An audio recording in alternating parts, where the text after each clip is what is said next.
defending champs, West Islip, bumped up to League 2 this year. Well, the League 3 crown now up for grabs.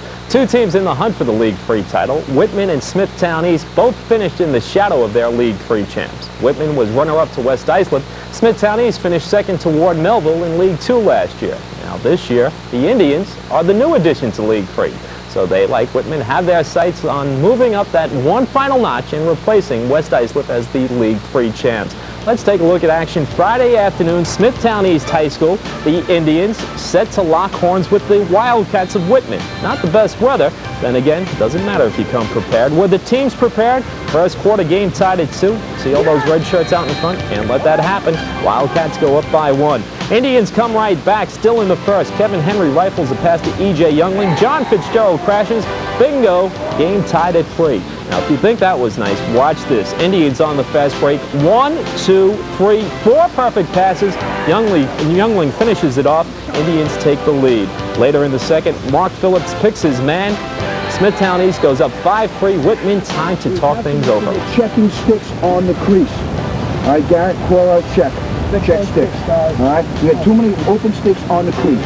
Now started the third quarter. It was Whitman who had the sticks on the Indians' crease. Whitman's Jimmy Swartz finds John DiBenedetto lurking in front. It's back to a 1-goal game. The Indians, though, made a habit of coming right back. Following faceoff, Greg Cataniaco on the move. Cataniaco feeds Fitzgerald. Fitzgerald's goal turns out to be the turning point of the game. Later, Youngling comes up with the steal. And, well, it's just that Indians fast break again.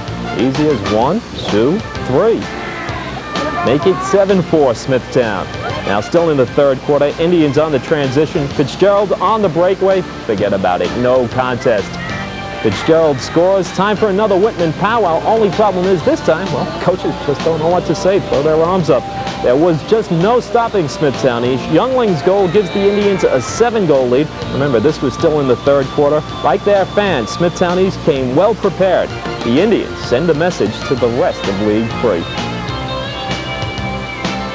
Elsewhere in lacrosse this past week, overtime goals by Fred Lohman and Mark Garaglia lifted Harborfield's past Smithtown West. Lohman scored twice. The Blue Knights forced the OT on P.J. Gillard's goal with 1:58 remaining in regulation. Sean Curran and Gary Ray each scored 3 goals to lead Rocky Point past Deer Park. Curran and Ray with 2 each in the first quarter. That gave the Eagles an early 4-0 lead. Hills East outscored East Islip 3-0 in the third quarter on its way to an 8-4 win. Mike Bordy, the main man for the Thunderbirds, with 4 goals. Ward Melville lit it up against Lindenhurst. 10 different Patriots scored. Todd Sauerbrunn led the Ward Melville attack with 4 goals. Brentwood scored twice in the last 31 seconds. The Indians came from behind to nip Sachem. Danny Luciano came up with the game winner. Mike O'Shea led all scorers with 3 goals. In League 1, Middle Country stormed back to beat Longwood, down 9-6 heading into the fourth quarter. The Wolverines scored 6 times to nip the Lions. Kurt Kilbas's goal with 39 seconds left wins it for Middle Country. West Islip opened up a 5-goal halftime lead and cruised past Connecticut. Mike Bessio drilled home 3 goals for the Lions. Glenn Mulligan had 3 goals and 2 assists. Good game between Comac and Northport. The Cougars nipped the Tigers. Dave Ettinger's goal midway through the fourth quarter turned out to be the game winner. In League 4, good game between Huntington and Hills West. Brendan Carey scored the lone goal in the fourth quarter to win it for the Blue Devils. Carey's goal came with just 1:12 remaining. Huntington had been down 6-3 at halftime. Comswag raced past West Babylon. The Warriors took care of this one early, jumping out to a 6-0 first quarter lead. Chris Veit led the Comswag Stampede with 4 goals.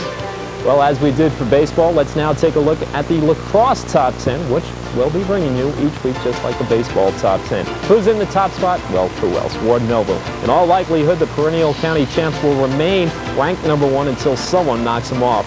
3 of the top 6 teams you'll notice in this week's top 10 are from League 3, Smithtown East, Hills East, and Whitman. Comswag, who finished runner-up to Ward Melville in last season's county championship, checks in at number 7. And just to remind you, like baseball, the weekly top 10 is compiled by the County Coaches Association in lacrosse. Well, coming up on High School Sports Night, we'll talk to Longwood Track and